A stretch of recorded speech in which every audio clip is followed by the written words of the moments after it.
পরমত সহিষ্ণুতা না থাকলে গণতন্ত্র ব্যর্থ হবে এই দেশে।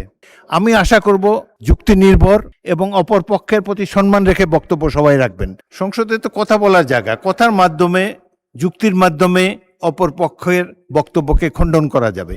সুতরাং অতীতের দিক থেকে তাকিয়ে আমি তো মনে করি একটি ভালো সংসদ আমরা পেয়েছি। আমি গভীর দুঃখের সাথে লক্ষ্য করছি যে ক্রমেই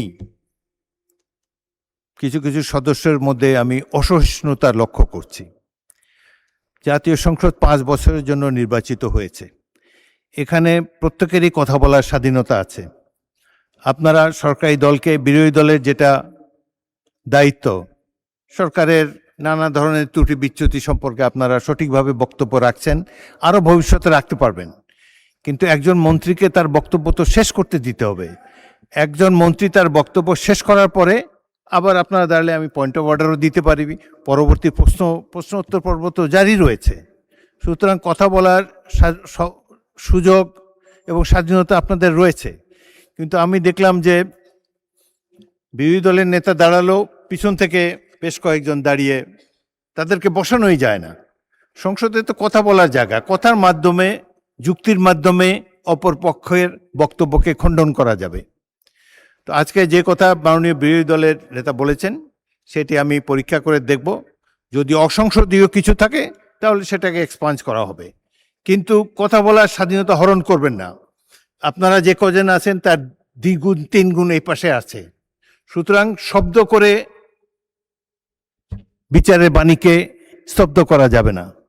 আমাকে সংসদ পরিচালনা করতে দিন। আমি আমার জ্ঞান বুদ্ধিমতো নিরপেক্ষভাবেই সংসদ পরিচালনা করার চেষ্টা করছি এবং আপনাদের সকলের চেয়ে অনেক অনেক বছর, 40 বছর এই সংসদে আছি। অতীতের সংসদগুলোর অনেক খারাপ রেকর্ড আছে। এই সংসদে, বাংলাদেশের সংসদে স্পিকারকে হত্যা পর্যন্ত করা হয়েছে। সুতরাং অতীতের দিক থেকে তাকিয়ে আমি তো মনে করি একটি ভালো সংসদ আমরা পেয়েছি, জনগণের সঠিক নির্বাচনের মাধ্যমেই পেয়েছি। আপনারা উভয় পক্ষকে আমি ধৈর্য ধারণ করার জন্য অনুরোধ জানাবো। আমি আশা করব যুক্তি নির্ভর এবং অপর পক্ষের প্রতি সম্মান রেখে বক্তব্য সবাই রাখবেন। অসংসদীয় কোনো কিছু যদি বলে থাকেন সেটা আমরা দেখব, কিন্তু এই যে কথাই বলতে দেবেন না, এই অ্যাটিটিউড খুবই খারাপ। আপনারা যখন বলবেন আমি এই পক্ষকে অনুরোধ করব চুপ করে বক্তব্য শোনার জন্যে, আবার এই ট্রেজারি বেঞ্চ থেকে যখন বক্তব্য দেবে তখন আপনারা ধৈর্য ধরে কথাটি শোনার মতো ধৈর্য ধারণ করবেন। এটা না হলে তো সংসদ চলবে না। পরমত সহিষ্ণুতা না থাকলে গণতন্ত্র ব্যর্থ হবে এই দেশে।